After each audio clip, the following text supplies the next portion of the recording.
ब्रेकनंतर stars makeup मंत्रामध्ये तुमचं पुन्हा एकदा स्वागत। कालच्या एपिसोडमध्ये आपण काही निवडक प्रश्नांची उत्तरं आपल्या तज्ञांकडून जाणून घेतली। आजही आपण काही प्रश्नांना उत्तर देणार आहोत ऑफकोर्स आपल्या तज्ञांकडून, आणि आजही आपल्याबरोबर आहेत रूपश्री नायक आणि विक्रम गायकवाड। तुम्हा दोघांचं पुन्हा एकदा स्वागत। रूपश्रीताई, पहिला प्रश्न तुम्हालाच आहे। मुंबईहून एक फोन आला होता आणि त्यांचा प्रश्न असा होता की तुम्ही मेकअप नेमकं कुठून शिकलात? मी 3 दिग्गज कलाकारांकडनं मेकअप शिकलेली आहे। पंढरी जुकर, पंढरी दादा ज्यांना म्हणतात, ते खूप म्हणजे 60 वर्ष या क्षेत्रात मेकअप आर्टिस्ट आहेत। विक्रम सर स्वतः, ज्यांच्याकडनं मला बऱ्याचशा टिप्स किंवा करेक्शन्स कसे करायचे ते शिकायला मिळालं।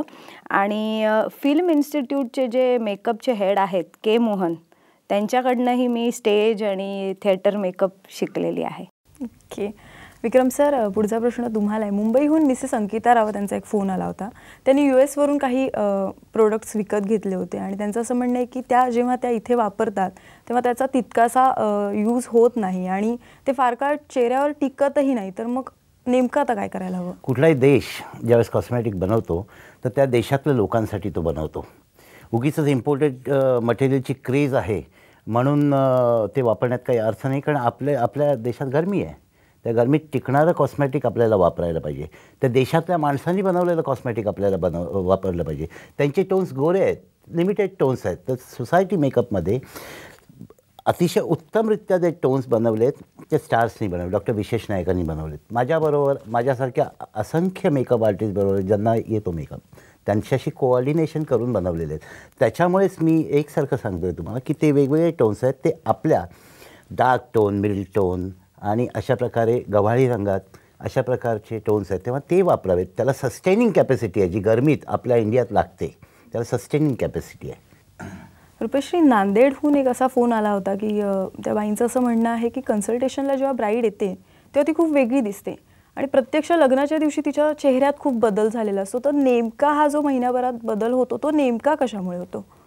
जेव्हा आपल्याकडे कन्सल्टेशनला ब्राईड येते ती 1 महिना अगोदर येते आणि त्या 1 महिन्यामध्ये तिला बरीच केळवणं, बरंच एक अँक्झायटी ज्याला म्हणतात किंवा जागरण, थोडंसं टेन्शन असतं, अँक्शियसनेस असतो, त्याचे टेन्शन्स असतात। त्यामुळे अशा वेळेला कुठल्याही ब्राईडला तुम्हाला सांगायचं आहे की त्यांची झोप पूर्ण झाली पाहिजे। हा जो प्रोग्राम असतो तो त्यांना 1 महिना अगोदरपासूनच सुरुवात करायला पाहिजे, तर स्किन चांगली राहते। कारण जर कॅनव्हास क्लीन असेल तर चित्र चांगलं येणार, असा हा आहे। त्यामुळे खाण्यापिण्याकडे लक्ष, थोडंसं स्किनकडे लक्ष, पाणी जास्ती प्यावं आणि जागरण कमी करावं। ओके विक्रम सर, रोहित म्हणून एक आहेत जळगावहून, त्यांचा फोन आला होता। त्यांचं असं म्हणणं आहे की प्रोफेशनल मेकअप जर शिकायचा असेल तर त्याच्या कोर्सची म्हणजे त्याचा कालावधी काय आहे आणि त्याची फीज नेमकी किती आहे? भारतामध्ये दुर्दैवाने प्रोफेशनल मेकअपच्या स्कूल्स नाही आहेत बेसिकली। माझ्या मते स्टार्सची स्कूल आहे आणि त्या लोकांनी ते लोक काय शिकायचं असेल तर प्रोफेशनल लोकांकडून शिका। कुठल्या तरी ब्युटी पार्लरमध्ये जाऊन प्रोफेशनल मेकअप शिकता येणार नाही। प्रोफेशनल मेकअप आर्टिस्ट, फिल्म इंडस्ट्रीचे मेकअप आर्टिस्ट या लोकांकडून मेकअप शिकण्यामध्ये तुमचा बेस पक्का होईल। फीसचं असं आहे की या लोकांनी फीससुद्धा अतिशय सौम्य ठेवलेल्या आहेत। बाकी लाख आणि 2 लाख आणि 3 लाख रुपये फीज आहेत आणि त्या भरण्यात काही पॉईंट नाही, हातात काही येणार नाही। त्याच्यामुळे आधी चौकशी करा, शिकवणार कोण आहे, त्या शिक्षक जो असेल त्याची बॅकग्राऊंड तपासा आणि मग तुम्ही ॲडमिशन घ्या। तुम्हा दोघांचेही आभार, कारण तुम्ही गेले कित्येक दिवस आपल्या प्रेक्षकांना स्टार्स मेकअप मंत्राच्या माध्यमातून छान छान टिप्स देत आहे आणि त्याच्या बदल्यात आपल्याला रसिक प्रेक्षकांकडून भरपूर प्रतिसादही मिळतोय।